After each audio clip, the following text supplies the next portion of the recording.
I had the scariest dream. I had a post-rapture dream. In the dream, I was left behind.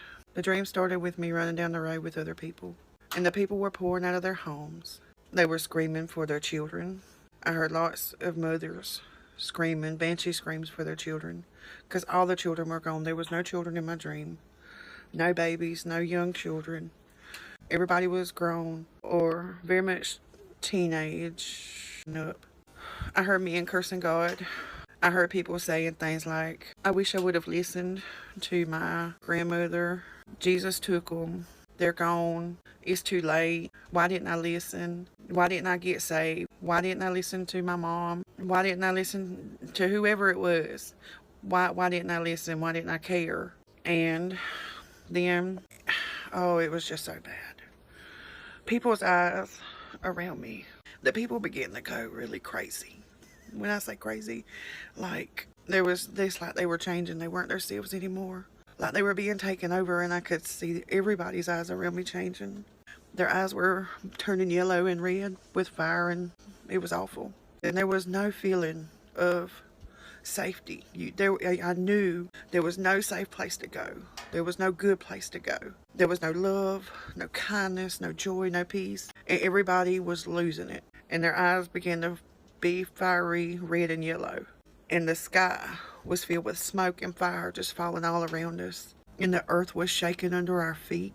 I could feel, it was like it was really real and like I was really there. And I could feel the earth rocking under my feet, tearing apart up under me. I heard one lady behind me. And she was the last person to say anything legible in my dream. And I turned because of what she said. She was the last person talking normal. She said, but I was good. I was good and I went to church. And I turned to look at her. That's when she began banshee screaming.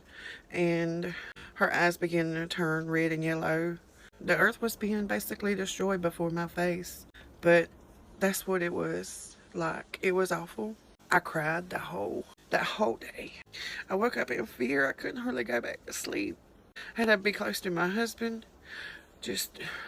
It was because of, it was so bad. And I don't want to, people, give your hearts to the Lord. Let Him in. Let Jesus in. He came and He died for you. He died for you. He died for me. He died for us all. And we will not be perfect until we come to Him, but we've got to give Him our hearts we got to give Him all our mind, all our hearts, and all our strength. We got to love Him so that we can go with Him when He comes, because I'm telling y'all, it ain't long. And I called my mom, and I was still crying that day. And it was late in the day.